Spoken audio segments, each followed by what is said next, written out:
this is Senator Jim Runstad, and I'm very, very pleased to be here with Pastor Darin Weiss at the Grace Centers of Hope. And I have toured the facility a couple of times, and every time I've come here, they build out this even more incredible, unbelievable organization. What it does is, I think, unique in the state of Michigan. I've never seen anything like this in terms of helping people who are struggling with addiction and other issues. And so with that, I'd like to welcome Pastor Darin Weiss.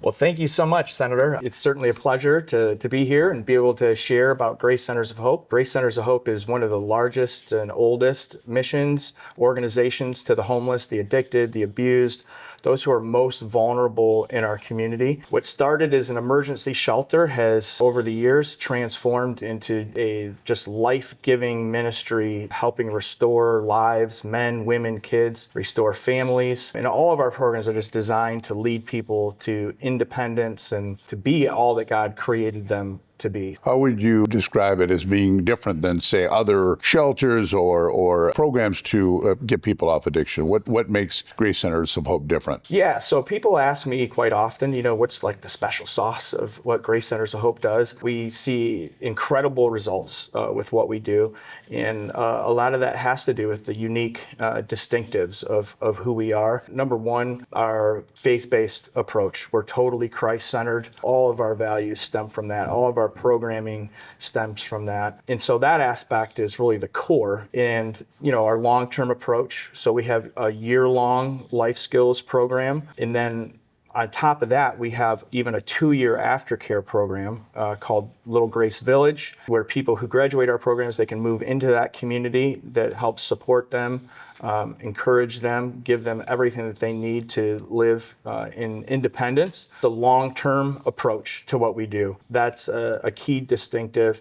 Our goal is to lead people to independence. And so we don't just hand out things. Unfortunately, many programs intend to help people. In the end, they actually create more dependence. What are distinct to us is that ours are uniquely designed to lead them to independence rather than fostering dependence. And so the community becomes such an important piece of that. So they're not becoming dependent on Grace Centers of Hope. We're leading them into a community where they're encouraging one another, supporting one another, keeping one another accountable. And man, it's amazing what can happen. So for people to understand more of what that looks like is that we have a men's center, which we're in right now. This is our men's life skill center. And it also has our administrative offices, but across the street, which was the old Clutch Cargo building that I'm sure many of the constituents know of, that's now our church. We took that back from it being a bar and returned it to its purpose to be a church. Behind that is our career center. And then at the top of the Woodward Loop, we have our Women and Children's Center, which also on the same piece of property over there is our licensed daycare. And then behind that is 62 homes that we renovated. So it's the neighborhoods behind there that we have strategically began to restore and renovate homes that were once dilapidated, completely burned out, some that were vacant for decades. Some of them we got for $1, some we got given to us, some of them we've had to purchase, but the end result is the same in all of them. We completely restore them to what their original architecture was. And so I say all that to say we have this unique campus setting. People that come to Grace Centers of Hope, they really have no place to go back to. They've burned every bridge you can imagine. Or if they do have somewhere to go back to, it's not a positive place for them to go back to. Once they've begun to experience some of the positive restoration in their lives,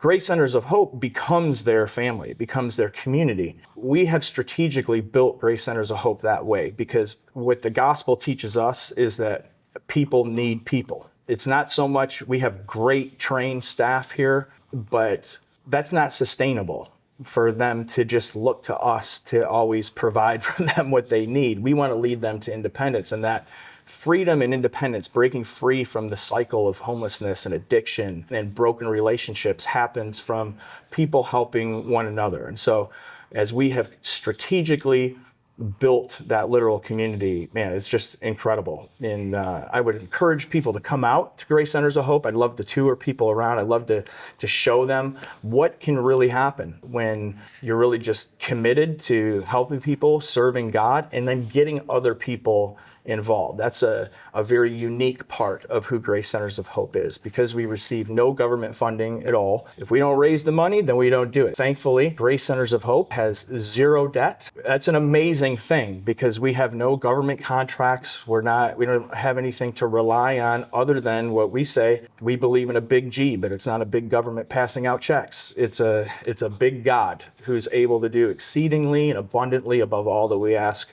or think.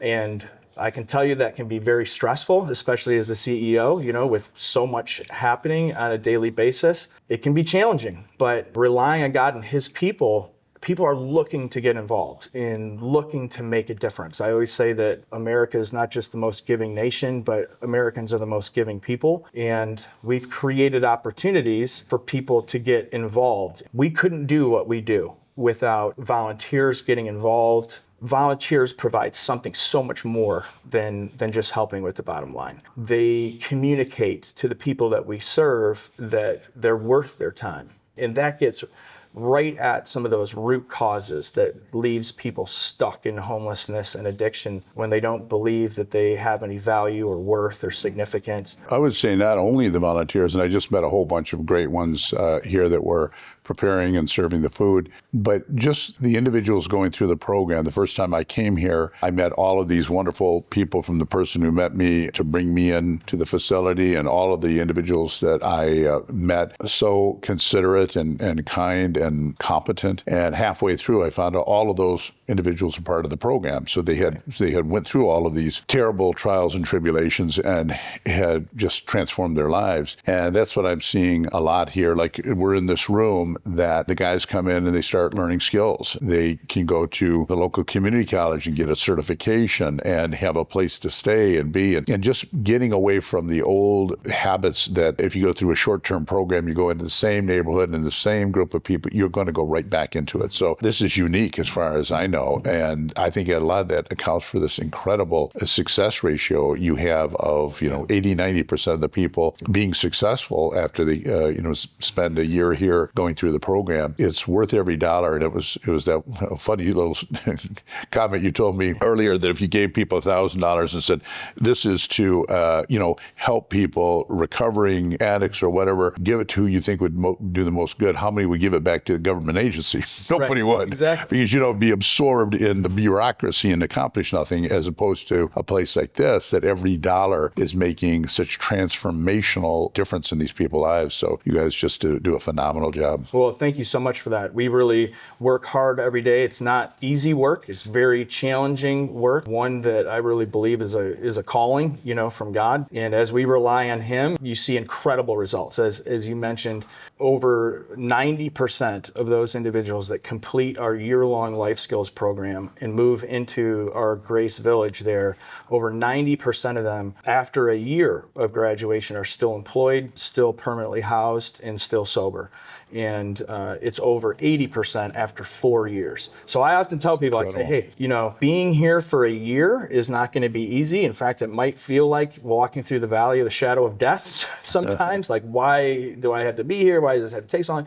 But it's almost impossible, I would say, to spend a year at Grace Centers of Hope and not experience some life transformation. Every person who comes to Grace Centers of Hope, those who have experienced some of life's most traumatic circumstances that you can possibly imagine. The reality of who God is and what he's done, it uniquely fills the root causes, those root causes that are leaving people stuck. The good news of the gospel tells us that, number one, you have dignity, value, worth, and significance that cannot be taken away from you. Doesn't matter what you've done or what you haven't done, you have value innately. And so you learn when you come here that it's all of grace. God doesn't owe us anything. I like to say that if I got what I owed, I'd experience hell, So anything short of hell is just grace. And so what that does is it disrupts the sense of entitlement that people owe me something. And so everybody that comes to Grace Centers, they're volunteering. They're either in our helping at our stores. Our thrift stores generate about 40% of our revenue, but they're helping serve in our stores. They might be serving in the kitchen. Maybe if they don't have the physical abilities to do that type of labor work or whatnot, then they can stuff envelopes. But the great thing is this, is that every single person in our programs gets to go to sleep at night knowing that they earned their keep today. And it instills that sense of dignity and worth rather than leading them to feel like they're freeloaders and that they're relying on handouts. Too often, a lot of the programs that we have in America, they're designed to want to help people, but a lot of the programs foster dependence. In fact, we have programs that are incentivizing, maybe unintentionally, but at the end of the day, incentivizes non-work.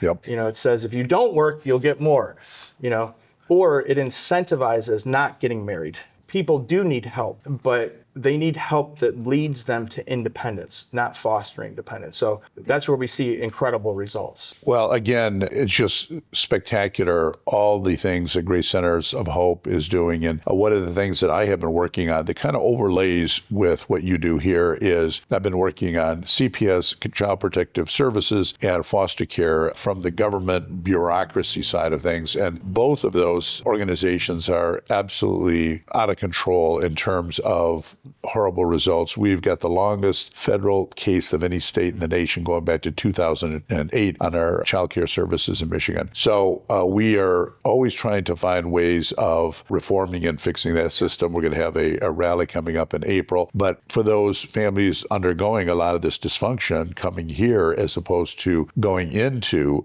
foster care, I'm sure is a much better outcome in the majority of cases because there's, I think, 13,000 kids that are in the system. They have no family at all. They're just housed. So having an opportunity like this it would be a godsend for these families. At Grace Centers of Hope, the family unit is absolutely crucial. We believe that the family is a building block to a solid society. And so we believe that God never designed for the government to be a parent. It doesn't work. And so we're always trying to restore the family. The Women and Children's Center, it affords a mom the ability to not be separated from her child, but to come in to get help for herself, get help for her child as well. As I mentioned, we have free licensed childcare with a preschool in it that they're going to get counseling support. The kids are over 35% of kids that end up in a shelter or homeless as kids will become homeless as adults. And so our programs are designed to prevent that and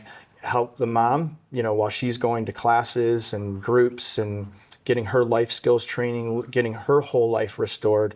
The child is being addressed as well and keeping that family unit together. The courts often look to us, for a mom rather than splitting them up. Of course, there's certain situations where it absolutely is necessary to split the kid up from their mom. But even in those cases, we're working with the mom and very closely working with the kids and hopefully at some point in the future getting them reunited and getting that family unit restored. And so our programs designed for kids are so important here. I think on average, child by the time they're 3 or 4 years old that come here, they've changed residences 3 or 4 times in the last 6 months. Yep. So the lack of safety, stability, just the inconsistency, they've been through some very traumatic situations, a lot of abuse. And when they come here, when they're actually finally in that safe place, you start to see a lot of the behavioral challenges. And so we take all of our kids to school every single day. We've got a big bus. And even though for those individuals who graduate our program,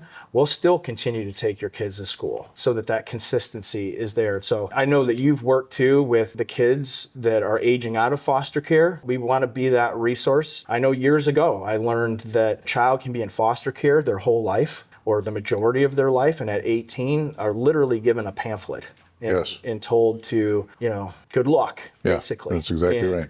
So we really believe Grace Centers of Hope can help a lot of them. Of course, if they're 18, they can enter Grace Centers of Hope. And so I would encourage people to come out here and to see what's happening. It's hard to just explain in words. You really got to see what's happening. You're right. You have to come here. You have to see it. I think there will be a lot of people who do that will be inspired to get involved, to volunteer. And as we come to the end of our show, I want to make sure and talk a little bit about how they can help financially, because you have these great events that are fabulous. You've got the fashion show and some of your other fundraisers. Why don't you tell us a little bit about that? Yeah, so as I mentioned, Grace Centers of Hope is totally privately funded. We don't take any money from the government, which means we look to private donors, companies, businesses, that can support us. We do have, those that give to us like monthly through an appeal. We have our thrift stores that people can give. I always say not everybody has a $10,000 check laying around. If you do, I want to talk to you.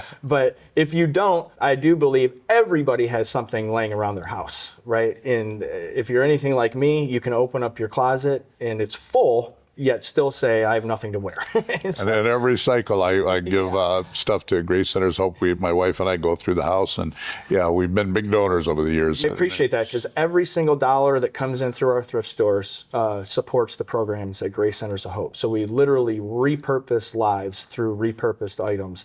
And so those are ways that you can help. But of course, our events that you mentioned, we have a fashion show coming up. It's on the Saturday. It's a Saturday afternoon, the day before Mother's Day. So we have our fashion show. Of course, we have our Night of Hope, which is in the fall. That's a black tie event fundraiser. Our fashion show coming up, if there's, especially women, I mean, men, I'll be there. It's great for men too, but our fashion show is uniquely designed to be able to tell the story at Grace Centers of Hope, particularly that God has designed us, and in this case, women, with dignity and splendor and beauty that is removed from anything that they have ever done or anything that they haven't done. That there is no level of brokenness, number one, that God can't restore, but also one that can remove the dignity that God gave you. It's a legit fashion show that we have models from the Somerset collection, and we have a professional designer that comes in and does the fashion show. But also we have a number of